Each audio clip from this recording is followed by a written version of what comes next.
কুয়ামারা ফুলের অবস্থা খুব খারাপ, ফুল খুব দুর্বল হয়েছে। কন্টিনিউ বাসটি বান্ধা চলে আর একটা সাইড থেকে বাঙ্গিয়া পড়ে। তো আমরা আজকে আমরা কমলাকুল মাঠের হাতে গেছিলাম, এটা দাবি লইয়া ভিডিও নিশ্চয় আপনারা দেখবা কারণ কিতা কইছেন না কইছেন। আমরা দাদার মানুষ আসলাম একটা বিষয় নিয়ে। তো মোটামুটি 2-3টা প্রবলেম আমরা সলভ হয়ে গেছে। আর একটা বিষয় আমার তাকিয়ে গেছে, এটা মানে আমরা রাতাবাড়ি পাতারকান্দি বা পুরা ত্রিপুরার সব যাত্রী ওদিকে যাতায়াত করেন। আমরা যে কুয়ামারা ফুল যেটা, এটা দুই সাইডটা বাঙ্গিয়ে যায়, ফুলটা একদম দুর্বল হয়ে গেছে। আমরা আরও ভয় লাগে এইদিকে যাতায়াত করতে। তো ওটা ব্যাপারে দাদাদের বহু সময় আমরা আলোচনা করি। আর এটা মানে নেক্সট কিছু হইব না হইব আমার দাদার একটু দাদার কাছে আরও জানার চেষ্টা করি। দেখুন, মেইনলি ব্যাপারটা হয়েছে গিয়া করিমগঞ্জ শহরের যানজট মুক্ত করার লাগি বাইপাসের ব্যবস্থা করা হয়েছে। অর্থাৎ দেখা যায় যে এই যানজটের লাগি ট্রাকগুলা যায়, ওই জায়গায় একটা বিশ্বে একটা পরিবেশ হয়। So that all over in India প্রত্যেকটা জায়গাতে এরকম হয়েছে যে যে জায়গায় শহর অঞ্চল আছে বা কিছু এরকম আছে ঠিকই পপুলেটেড অঞ্চল যেগুলো আছে এগুলো বাইপাস করা হয়েছে। করে নিয়ে বাইপাস করা হয়েছে, বাইপাস দিয়া গাড়িগুলো ট্রাক বা বড় বড় গাড়িগুলো যায় দিয়া। কিন্তু বিশেষ করিয়া ছোটো গাড়ি হোক বা মেইন যেগুলা ট্রেভেলারগুলো যেগুলা গাড়ি সেগুলো পাথাখান্দি হোক, সাউথ করিমগঞ্জ হোক, রাতাবাড়ি হোক বা ত্রিপুরার তোলায় প্রত্যেকটা গাড়ি প্রায় আমরা কুয়ামারার ব্রিজ দিয়া টাউন দিয়া ঢুকে ওরা কেউ করিমগঞ্জ যায়, কেউ ওরা করিমগঞ্জ দিয়া আবার সোজা দিকে মোবাইল ফোরে বাড়াই যায়। কিন্তু আমরা ইদানিংকালে যেটা দেখতে পেলাম, এটা আপনারা ইদানিংকালে আপনার কনসার্ন এটা নিয়ে এবং অনেকবার কথাবার্তা বলছেন প্রোডাক্ট কন্টেন্ট আপনারা যারা সদস্যরা আছেন যারা বারবার কথাবার্তা বলছেন আমাদের যে আমরা এই যে কুয়ামারা ব্রিজ প্রায় 71ও এই কুয়ামারা ব্রিজটা তৈরি করা হয়েছে 1971 হয়েছিল। আজকে কত বছর দেখুন, প্রায় 50 বছরের মতো হয়ে গেছে।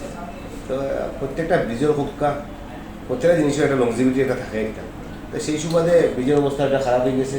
আর সবচেয়ে বড় ব্যাপার হয়েছে যে অ্যাপ্রোচ যেগুলো আছে অ্যাপ্রোচটা ডে বাই ডে ডাউন হয়ে যায়, অর্থাৎ ইরিগেশন হইয়া সাইডলাইন হয়ে যায়।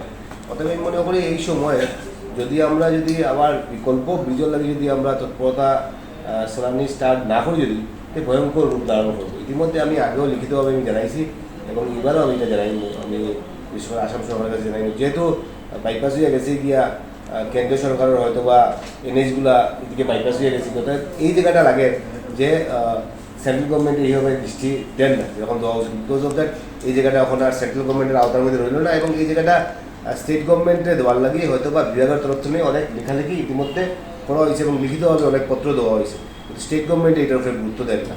কিন্তু আমি আগে এবার লিখিতভাবে মুখ্যমন্ত্রী জানাইব এবং আমি বলবো এখানে একটা ব্রিজের খুবই দরকার। আজকের দিনে হয়তো বা এরকম মানে কিতা বলবো অত হেভি গাড়িগুলো চলে আর এরকম অবস্থায় দেখা যায় যে সিঙ্গল স্পানার ব্রিজ একটা একদিকে ব্রিজ, এটা আমার লাগে যে কমই আছে শহর অঞ্চলের সামনে কম আছে। শহর ঢুকার লাগে প্রায় এন্ট্রেন্স হয়ে গেলে এন্ট্রেন্সের সরি জায়গা একটা জায়গায় গাড়ি থামাইবা, অপর দিকে আবার গাড়ি থামাইবা, তারপর এদিকে গাড়ি আইতো, তারপরে আপনি উঠে যাইতা, এটা একটা বেশি একটা পরিবেশ। সেই মর্মে এখানে হয়তো বা আমরা 5x5 বা যেটা স্পেসিফিকেশন আছে 2টা গাড়ি যাতে ইজিলি যাতে রান করতে পারে বড় ব্রিজ যেগুলো আছে এই ব্রিজটা সবাই ভালো লাগে। আমি বিধায়ক হিসাবে আমার তৎপরতা চালাই এবং আমি মনে করি এটা একটা মেইন কাম। আর এই কামটা খালি যে বিধায়ক হিসাবে আমি এখানে কইছি, it is the responsibility of I think all MLA, সবার রেসপন্সিবিলিটি এটা। যেরকম ফাতারকান্দি, যেরকম সাউথ রাতাবাড়ি, ইভেন বদরপুরেরও রেসপন্সিবিলিটি। যখন বদরপুরের মানুষ আমরা এদিকে অনেক সময় যাই বা যাইতে লাগবো আমরা যখন আমরা ত্রিপুরা যখন যাই, ওদের সবাই মনে করি সবাই কালেকটিভ রেসপন্সিবিলিটি হিসাবে সবাই মিলিয়া আমরা এই দাবিটা তোলা উচিত এবং সামনের এই সিজনেও যাতে আমরা এই ব্রিজের কাজটা যাতে শেষ হয়। নাহলে আমার লাগে যে কোনো সময় কোনো একটা অ্যাক্সিডেন্ট হইব, এটা যদি অ্যাক্সিডেন্ট হয় যদি আমরা অনেক ভোগান্তির সম্মুখীন হইব। তো ধন্যবাদ জানাই আমি প্রোডাক্ট কোয়ার্টার সদস্য আপনার এই কনসার্নের লাগে। আপাতত এটা বন্ধ রাখা যেতে হয়, এটা তো লাগে খুব রিসেন্ট একটা অ্যাক্সিডেন্ট হয়ে যেতে হয়। আমি ইতিমধ্যে আমি ইঞ্জিনিয়ারকে মানছি, তো তাই বলছেন যে ইতিমধ্যে বাস দিয়ে ঠিক করছে এবং হয়তো বা সামনের দিনে আবার ঠিক করবো। তো হচ্ছে গিয়া বাস দিয়ে ঠিক করাটাই শেষ কথা নাই। আপনি যে কথাটা কইছেন যে এটা করতে লাগে, বন্ধ রাখতে লাগে, আমি এটা একমত। যদি কোনো অ্যাক্সিডেন্ট দিয়ে মানুষ মারা যায় যদি, তাহলে মানুষের জীবনের মূল্য নিশ্চয়ই আমরা কোনো জিনিসটারে বেশি নেয়। তো যদি দরকার হয় বন্ধ রাখা হয়তো আমি বিভাগের মানছি, তাই হয়তো বা কইমু যে খালকে গিয়ে দেখি একটা ব্রিজ আছে মানে করিমগঞ্জ ঢুকার একটা সুবিধা আছে আমরা, যদি আপাতত এটা বন্ধ রাখা আমার বেশ ভালো। আমি মাতবো আজকে অত বড় মাতবো আমি কালকে ডিপার্টমেন্ট যাও সরজমিনে যাও ইয়া দেখিয়া যদি দেখা যায় যেটা চলার উপযোগী না আমিও দাবি রাখবো যে আপাতত টাইমিং ডিজল বিশ্বাসে বন্ধ রাখা হয় যাতে আর রিপেয়ারিং করে তারপরে আবার চালানো এটা আমিও দাবি রাখবো। ধন্যবাদ। কুয়ামারা ফুলের অবস্থা খুব খারাপ, ফুল খুব দুর্বল হয়েছে, কন্টিনিউ বাসটি বান্ধা চলে আর একটা সাইড থেকে বাঙ্গিয়া পড়ে। তো আমরা আজকে আমরা কমলাকুন মাঠের হাতে গেছিলাম, এটা দাবি লইয়া ভিডিও নিশ্চয় আপনারা দেখবা তাই কিতা কইছেন না কইছেন এটার ব্যাপারে আপনারা সারা সজাগ হন, সচেতন হন। ফুলটা বেশ লাস্টিং করতে না, ওদিকে ফিস ওই দেখাও, ও ফিসটা হয় ওই যখন ফিসের অবস্থা ফিস পুরা ফাট করে দিয়েছে, ওদিকেও মেলে যে কোনো সময় অ্যাক্সিডেন্ট হইতে পারে। ফুলের মধ্য আনতে গেলে সব পুরা ফুলটা দুর্বল, যে কোনো সময় অ্যাক্সিডেন্ট করতে পারে। যার কারণে আমরা ডিস্ট্রিক্ট সুবিধা করেন সারার উদ্দেশ্য করে আপনারা তোরা এটার ব্যাপারে মাতামাতি করেন, কোনো একটা স্কিম ধরায় নতুন একটা ফুল বানাই না রে, ফুল নতুন বানার আগ পর্যন্ত এই ফুলটা বন্ধ রাখার দাবি জানাই আর আমরা বরাকণ্ঠ পরিবারের পক্ষ থাকি। আর এটা আমরা অলরেডি কমলাকুম মহাশয়ের কাছে কইছি যে আপাতত ফুলটা মানে চলাচল বন্ধ রাখার লাগিয়ে, কারণ ফুলটা বাঙ্গিয়ে যাওয়ার পুরা সম্ভাবনা। ফুলের মাঝখানও খুব দুর্বল, সাইডটা দুর্বল, কন্টিনিউ বাঙ্গের এক সাইড বাঙ্গের আর সাইড জুলা দিতরা।